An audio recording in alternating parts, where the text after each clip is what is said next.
কাঁচা আমের জ্যাম বা জেলি। হ্যাঁ, আমগুলোকে এইভাবে কেটে নিয়েছি আমি, এই টুকরো টুকরো করে। আমটা আটি হয়ে গেছিলো, আটিটা ফেলে দিয়ে আমি করে নিয়েছি। যেহেতু দুটো আম আছে ওই জন্য আমি নিয়েছি 2 কাপ জল। এই যে মেজারমেন্ট কাপটা আছে, এই কাপের 2 কাপ জল নিয়েছি। আমি আমগুলোকে দিয়ে দিলাম। এর মধ্যে আর কিছু যাবে না, নুন টুন কিছু দেবো না। আমটা তাড়াতাড়ি সিদ্ধ হয়ে যাবে। আমটা কিন্তু সিদ্ধ হয়ে যাবে, কিন্তু আমি আমটা কিন্তু গলিয়ে নেব না, একদম গলবে না কিন্তু, শুধু আমি ওই জলটাকে নেব, আমের সিদ্ধ আর টক জলটা। আর এই জ্যাম বা জেলি বানাতে টক আম হলে টেস্টটা খুব ভালো হবে। এটা আমটা সিদ্ধ হোক। আমগুলো সিদ্ধ হয়ে গেছে খুব সুন্দর করে, কিন্তু এই আমগুলোর এইগুলো না কিন্তু গলানো যাবে না। হ্যাঁ, জলটা আলাদা থাকবে, আমটা একদম গলে গেছে আমগুলো। এবার আমি আমটাকে নামিয়ে নেব। শুধু আমি এই আমের যে ফুটেছে এই জলটা আমি নেব, টক জলটা। আমি এই আমটা কিন্তু নেব না, এই আমটা আমি রেখে দিচ্ছি। এটা দিয়ে আমি এটা দিয়ে আমসত্ত্বও বানানো যায়, ব্লেন্ডার তারপর আইসক্রিমও বানানো যায় ব্লেন্ডারে ব্লেন্ড করে। আমি এই জলটা নেব। এবার সবাইকে দেখে নেব আমার এই টক জলটা ফুটে কতটুকু হলো। আমি এটা মেপে নিই। ওই যে 1 কাপ হয়েছে, 1 কাপের চেয়ে একটু বেশি হয়েছে। আমি এটা মেপে নিলাম। মেপে নিয়ে এবার আমি মূল পর্বে চলে যাব। প্যানটা গরম করে নিয়ে আমি ওই যে টক জলটা 1 কাপ ওটা আবার দিয়ে দিলাম। ওটা দিয়ে দিলাম।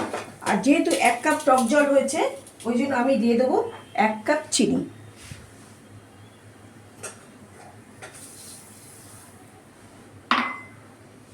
এটাকে নাড়তে থাকবো, চিনিটা গলবে।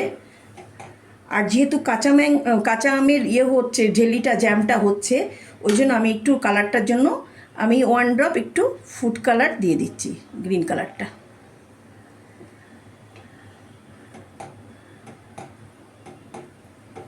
এবার নাড়তে থাকবো।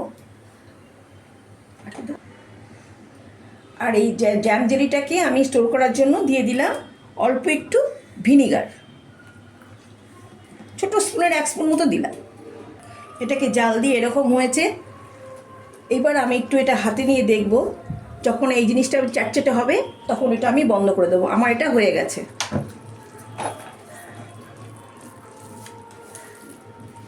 এই যে আমার এরকম হয়েছে, এরকম অবস্থায় আমি একটা গরম বটলের মধ্যে ঢেলে নিয়ে, গরম অবস্থায় একটা বটলের মধ্যে ঢেলে নিচ্ছি।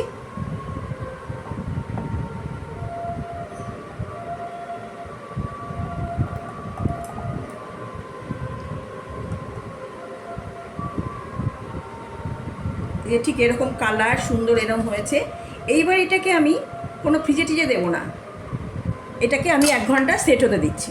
এমনি নর্মাল বাইরে রাখলেই সেট হয়ে যাবে। সেট হলে আমি দেখাচ্ছি আবার। আমি 2 ঘন্টা পরে ফিরে এলাম। আমি ফ্রিজে দিনই আমার জ্যামটা কি সুন্দর সেট হয়ে গেছে। এই যে আমি একটা রুটিতে লাগিয়ে দেখাচ্ছি, খুব সুন্দর হয়েছে। এইভাবে করে দেখবেন বাড়িতে। ভালো লাগলে একটু লাইক কমেন্ট শেয়ার করে দেবেন। ভালো থাকবেন, ধন্যবাদ।